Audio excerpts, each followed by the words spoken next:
Alrighty, we're on a roll. And Eric subjected me to Heavy metal! It's your one-way ticket to midnight. Call it heavy metal. The original, 1981. Tom had never seen it. Sweet Christ on Sunday. It's basically the magazine, It is. and that's the problem with it. But that's the point, though. I get it. I get it. I'm not It's what makes it so cool. trying to, you know. It's like it was just lifted out of the pages of a heavy metal magazine. But It was that's killer. not a good thing. That's not a good thing. Because I think Why heavy metal's not? kind of lame. But still, stories- if you look at it, though, if you look at it Hold on, critically, wait, though. wait.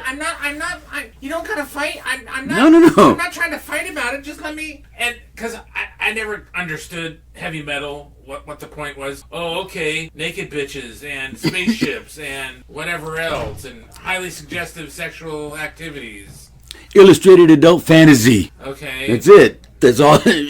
But then this kind of dovetails into the same thing like with the anime porn. Who's worse, the people that consume it or the people that draw it? Come up with it, right? I'm just saying. So maybe that's a conundrum or a Rubik's Cube to think about, kids. I like the art style in most of them. In fact, when the opening sequence, it looked very anime, 80s anime style. Mm-hmm. And I was like, oh, okay, this is cool. And I liked the David Bannon part. Yeah. I actually did, because kind of had the rotoscope going. Yeah. Skeletons and it's a big World War II bomber. The bombers. So, and it was out in space, and so that was cool. So I wasn't, Yeah. And I liked the first one, even though she was hot and ready. She was just ready to rock and roll with whoever, and this dumb cab. And all I could think was, so like it's kind of. But she was playing him though. In the end, you could. Well, I knew that from beforehand. Right. You could.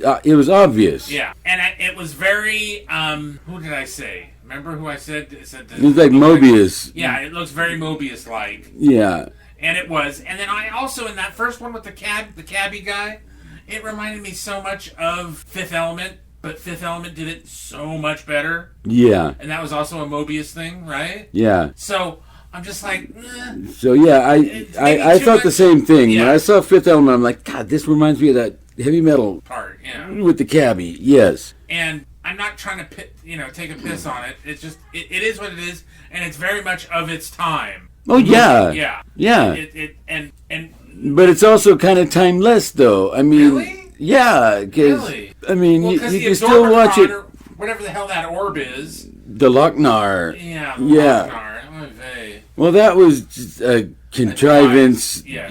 to tie all the stories together, which was not necessary, but And then also turned out to be pretty cool. And that last gal, there was a shot, and I don't like that there was two different teams working the story, doing the drawings. Yeah. Because you could tell.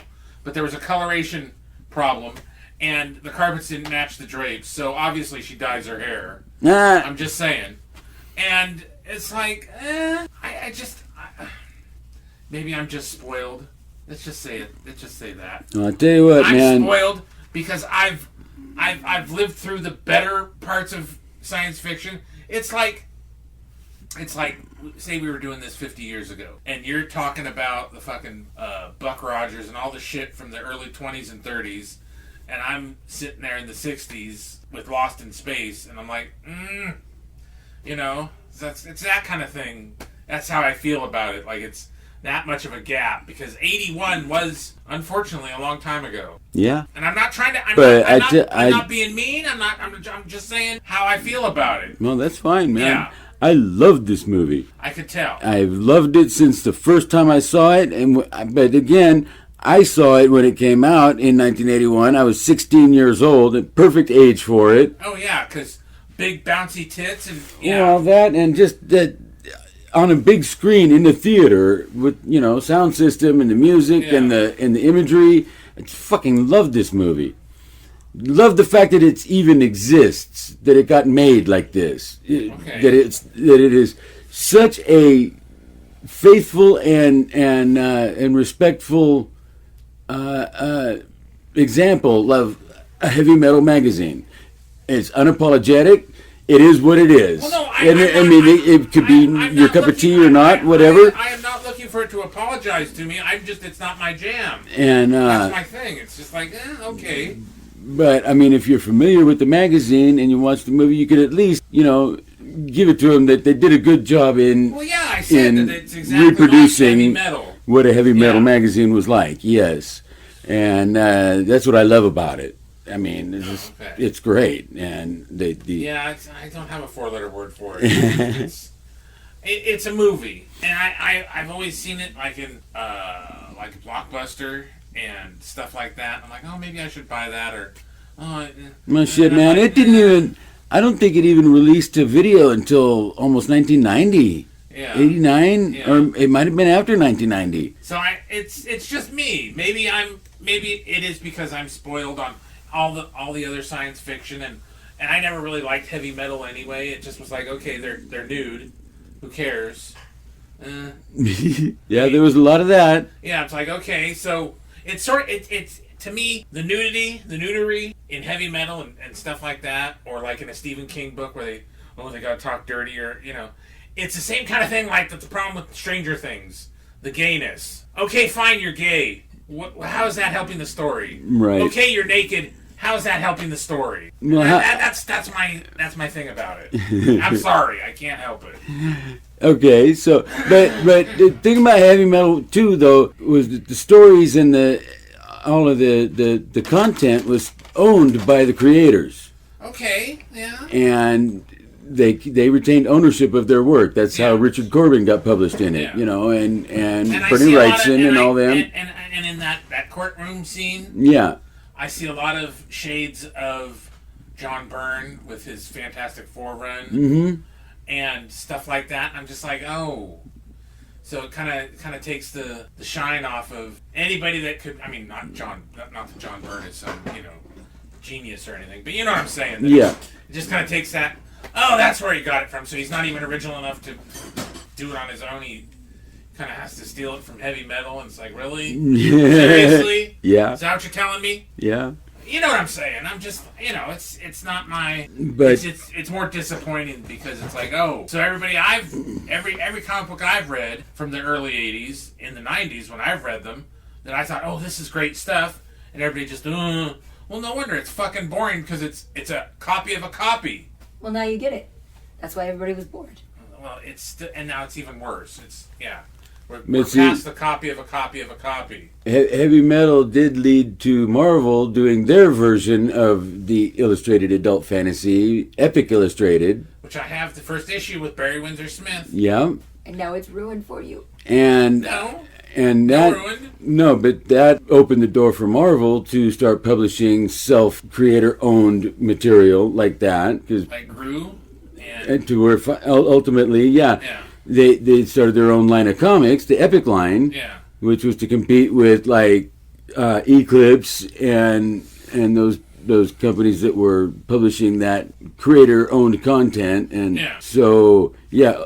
Eventually, Sergio took Gru the Wanderer to it. They did reprints of ElfQuest, Yeah. and the Peonies retained ownership of yeah, it. yeah. So that was a thing that heavy metal kind of led to. So what I'm saying is, and what you're expounding is that it is very much of its time, and this is why you like it and why it's important to you. And I can give Yeah. a fair as fuck less one way or the other, Yeah. because I mean, ownership rights. Look what now look what Disney's done with everything. I'm just saying, like, I'm not gonna quote that Rob Liefeld's some another genius or anything, but it's just like okay, he owns cable and whatever else, but it's just kind of Right. yeah. But for You can love it, Eric. It's, No. it's not.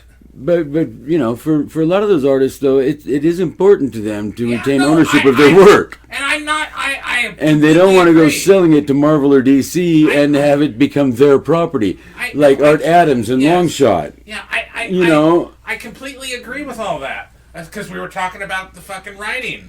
Yeah. How ownership isn't. You Because once it becomes their property, they can do anything they want with it, Yeah. whether you approve or not. Yeah, and that's fucked up too. But And if you bring something new to them, you know, then they go for it. It's sort of like You really don't get compensated No, for that. yeah. You You're just got paid. you're just Bill Finger all over again. right. So You got paid for the pages you Yeah. turned in. Yeah, and I am not, but it's not for me. It's not a movie for me. I don't think it's timeless. It's good art. It's interesting, but it's not. You know, I can't even put it in my top 100 movies. Wow. Sorry, I'm not trying to kill you. Just No, it doesn't kill me though. One way or the other, man. Yeah. I'm serious. I love this movie. I get it. Just fucking. I just. And he's wearing his free comic book day shirt from when he owned his comic book store today. First year free comic book day. Yeah, 2002, whatever it was. I think it was, or 2000. Was It's- no? It was 01 or 02. I think it was 02. Yeah, I think I had my store for. Anyway, yeah. but no, oh God, I had something profound. It just left me. But no, I guess, you know, seeing it for the first time now, you have a different appreciation of it than what you might have had if you were 16 like I was.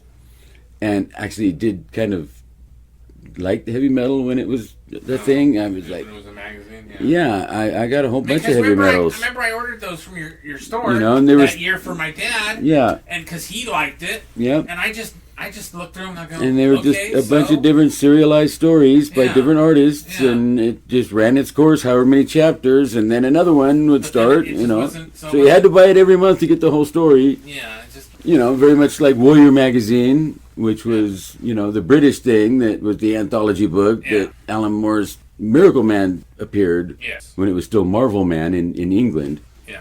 And so it's not. It's like, I don't know. I just appreciate it for what it is. And that's all right. And in the comments, tell me if I'm wrong. If I'm just some fucking. It's no right or ass wrong. because I don't love this movie.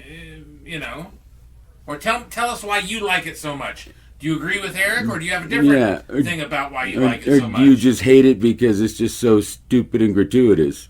No, I don't mind stupid or gratuitous.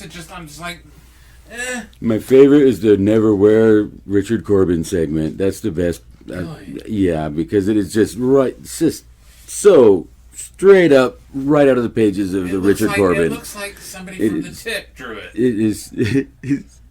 I'm not.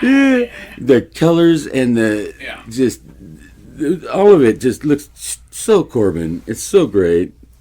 So, all right. Tell us what you think. Like, share, and subscribe. Bye.